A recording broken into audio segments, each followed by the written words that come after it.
The dirt road stretched out before him, lost between mountains and empty fields. The dry wind cut across his face, lifting dust along the way. Dante had been walking for days, maybe weeks. He wasn't sure. He only knew he needed to leave. Without telling anyone, without leaving a trace, without looking back, he left his home, his wife, his successful career, his loyal dog who always slept at the foot of the bed. He left everything, and the worst part was that he knew he had no real reason to go. He had everything anyone could ever want. A wonderful wife, a welcoming home, a successful career, a dog that greeted him joyfully every day. And yet, he felt empty inside, as if something was missing, and that was the worst part. He felt guilty, as if something was wrong within him. Why did he feel this emptiness even though he had everything? He tried to ignore it, tried to pretend everything was fine, but day after day, the feeling of incompleteness grew inside him, like a shadow that never faded, until one day he simply couldn't take it anymore. He grabbed his backpack and left. No destination, no explanation. He just went. And now, after so much time wandering aimlessly, Dante came across something unexpected. Before him rose enormous golden gates, glowing in the light of the setting sun. They were imposing, surrounded by a white wall that seemed untouched by time. But what caught his attention the most was the sign fixed at the top of the entrance. Only happy people may enter. Dante frowned. What did that mean? How could a gate distinguish happiness? He looked around and realized he wasn't alone. There were dozens of people there, some forcing smiles as they waited at the entrance, others irritated for not being able to pass. Dante observed closely. A few passed without any effort at all, but those who seemed to force happiness were blocked immediately. He took a deep breath. Maybe there, in that mysterious kingdom, he would finally find what he had been searching for. Dante stood in front of the golden gates, watching the people around him. Why did some pass through easily while others were stopped? He saw a woman in front of him, forcing a wide smile as she approached the guards. Her posture was confident, but there was something in her eyes, a restlessness hidden behind the smile. Guards analyzed her for a few moments, and without saying a word, shook their heads. "You may not enter." The woman's expression fell. "But I'm smiling," she said, trying to keep the mask of happiness. The guard simply replied calmly, "Your face is smiling, but your heart is not." The woman swallowed hard and lowered her head, walking away in silence. Dante felt a chill. How did they know? He looked at the few who passed through. None of them were trying to force anything. They just walked calmly, as if they already knew they belonged there. Dante clenched his fists. He wanted to enter. Maybe that kingdom held the answers he had been searching for.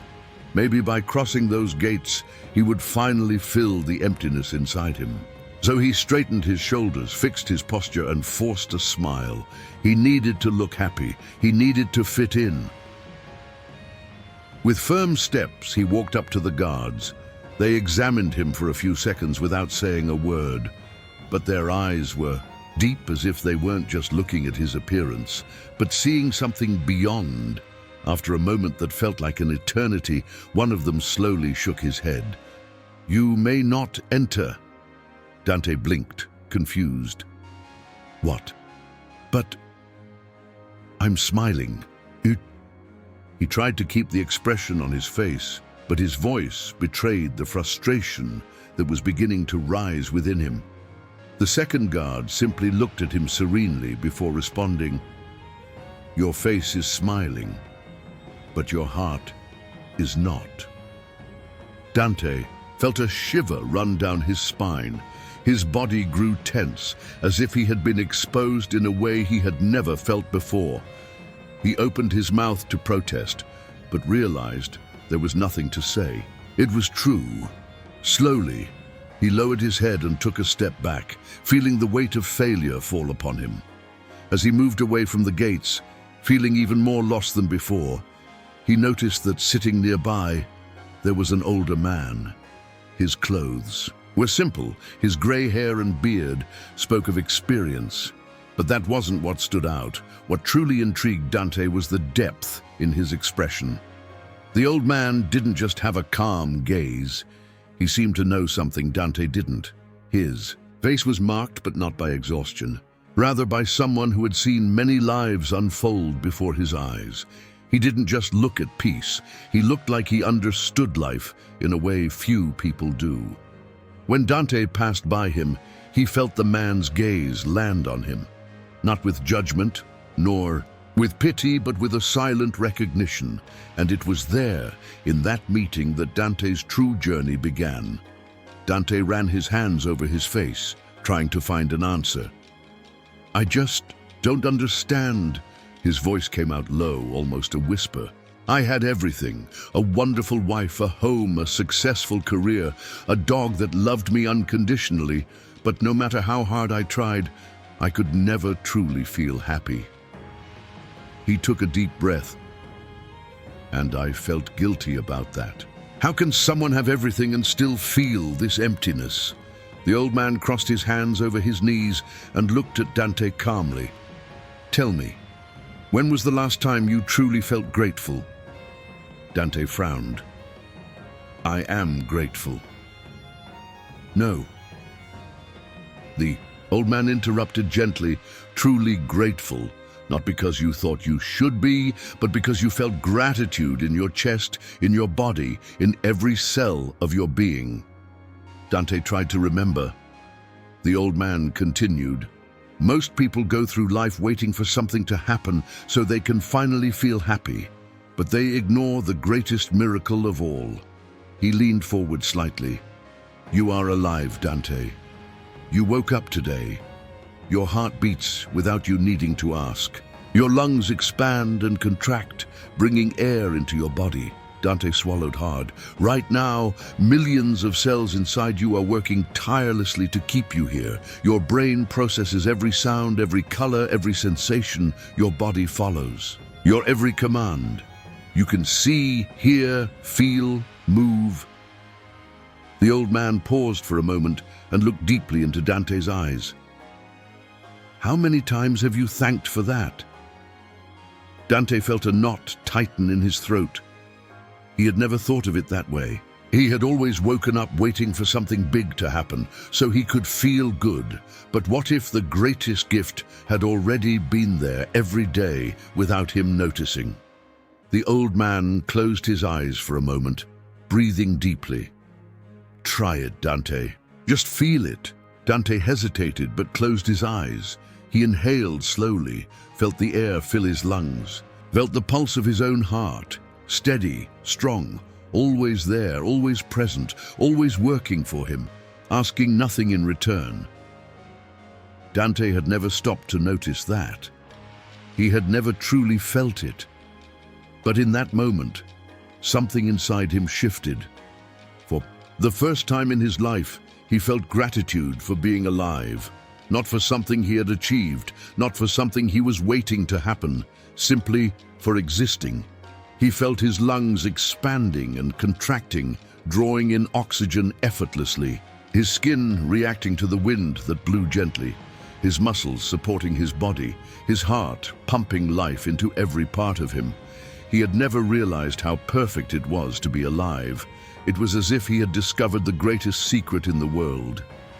His body was a miracle, every part of it, from the smallest blood vessels to the electrical impulses in his brain, worked tirelessly.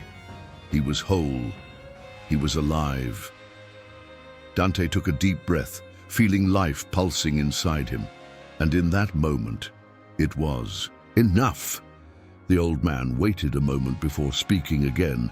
"Now remember something that made you happy, something that wasn't a big achievement, but simply warmed your heart for no reason." Dante let his mind wander.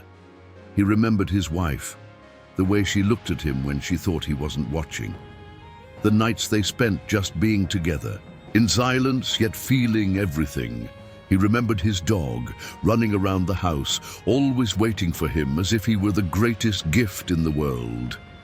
He remembered his parents, growing older, waiting for him to show up for a cup of coffee. He remembered the feeling of coming home after a long day and realizing that this was his place. And then, without the old man needing to ask again, he knew. He opened his eyes, and his chest felt lighter. The answer had always been there. He looked at the old man, and his voice came out firm without hesitation. I already have a kingdom of happiness. I just wasn't seeing it. The old man smiled. Dante stood up with determination, held the old man's hands with reverence, and kissed them. I don't want to be in this kingdom. I'm going back to mine. And then, without hesitation, he ran. He ran like never before. And as he looked back, the golden gates began to dissolve like dust in the wind. Inside the kingdom, for a brief moment before everything disappeared, he saw a reflection of himself. It was him, happy, him, complete, him, truly alive. And then, an overwhelming feeling took over his chest, and he let out a cry so loud that his voice echoed through the space, overflowing with an emotion he had never felt before.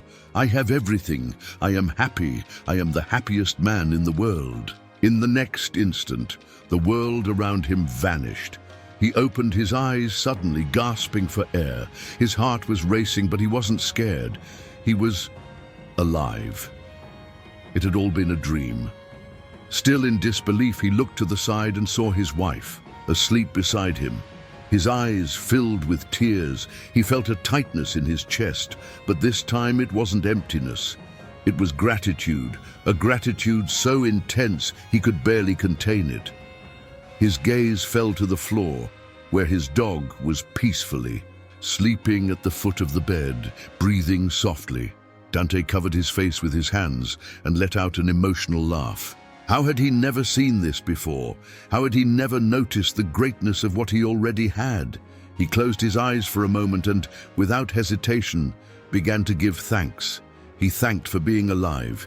He thanked for the air he breathed, for the heart that beat, for the warmth of his wife beside him, for the simple fact of being there. He finally understood. The emptiness he felt would always be filled with gratitude, because it's impossible to feel something missing when you are truly grateful for everything. His heart overflowed. He turned to his wife and, without thinking twice, gently woke her. She blinked, sleepy, trying to understand what was happening. Dante smiled, holding her hands tenderly. Thank you for everything. I'm the happiest man in the world. She, still, waking up, frowned, confused. But then, seeing the light in his eyes, she simply smiled and embraced him, and in that moment, he understood the true meaning of life. And now I ask you, have you been feeling gratitude for your kingdom? How many times have you looked around and noticed everything you already have? How many times have you thanked just for being alive? If this story touched you, and if you want to keep receiving stories like this, stories that help you see life in a different, lighter way, subscribe to the channel. That way, you won't miss the next lessons that could transform your journey. Now, take a deep breath. You already have everything. Your kingdom has always been with you.